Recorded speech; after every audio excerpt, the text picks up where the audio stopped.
Now it's time to lay the chain and cable in the track.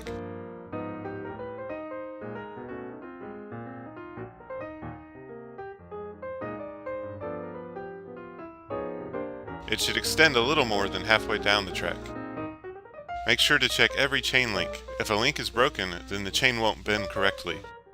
Take one side of the traveling cable and tuck it into the bottom channel in the middle of the track. Please note that the power cable will face in toward the metal channel. Feed the other side of the cable into the channel on the opposite side. Remove any slack from the power cable by pulling down on the cable and then screw the bracket into the track.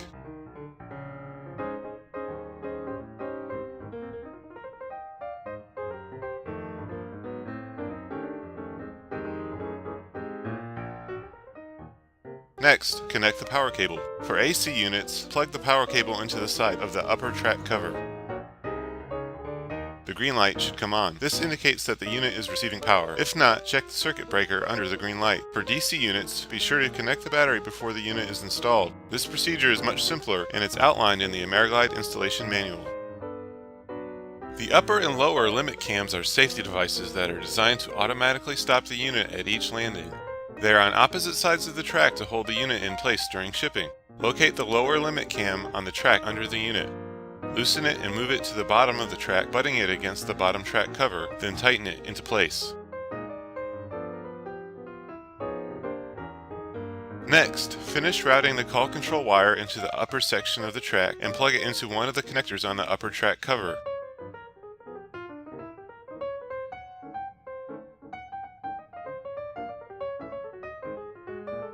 The slack cable device may engage and may need to be reset.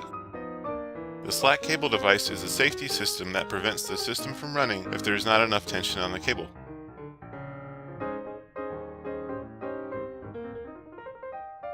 To reset it, use the hand crank located with your installation manual to turn the cable drum clockwise. If you see the unit move uphill or hear a click, it means it has been reset.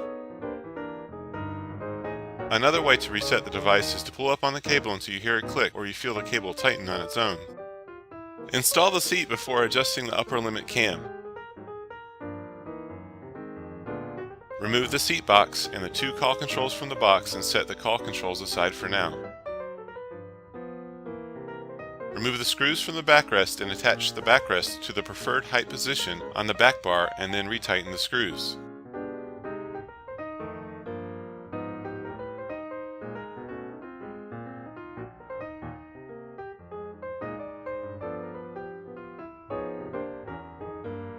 Remove the 4 screws from the top of the unit. Be very careful not to drop the screws or washers into the unit while removing. Set these screws and washers aside.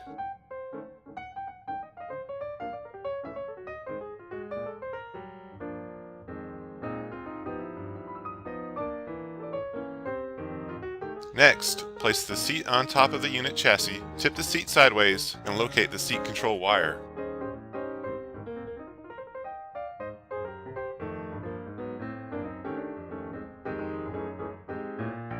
Plug the seat into the unit set control wire and then lower the seat onto the unit chassis and screw it back into place with the 4 screws and washers previously set aside.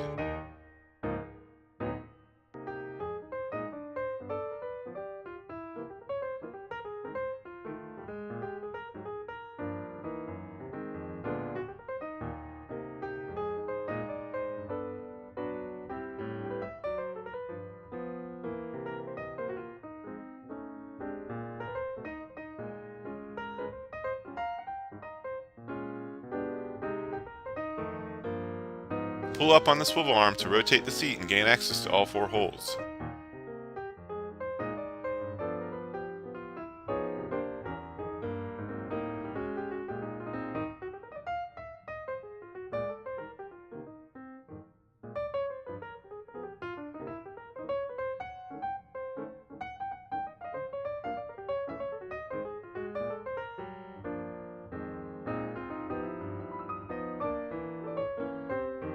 If the seat isn't level, you'll need to adjust the seat leveling.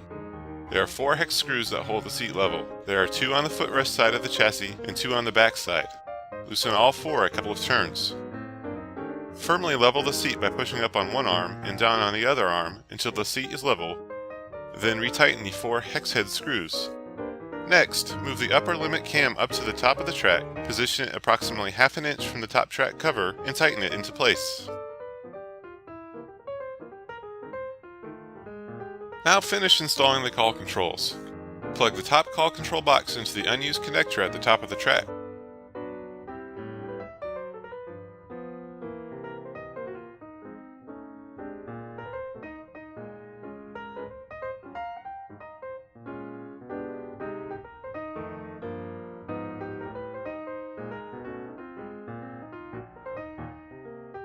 Do the same thing with the lower call control box.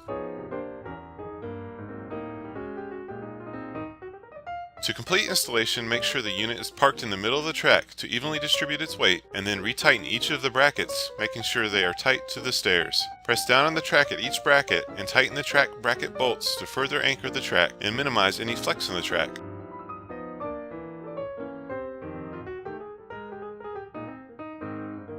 Test the unit by using the controls on the seat to move the unit short distances.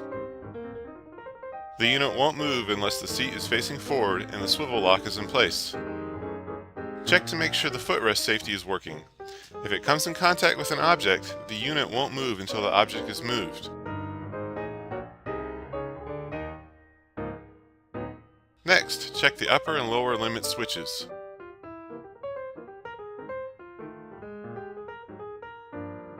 Finally, make sure to read the owner's manual before riding the lift or allowing anyone else to ride the unit.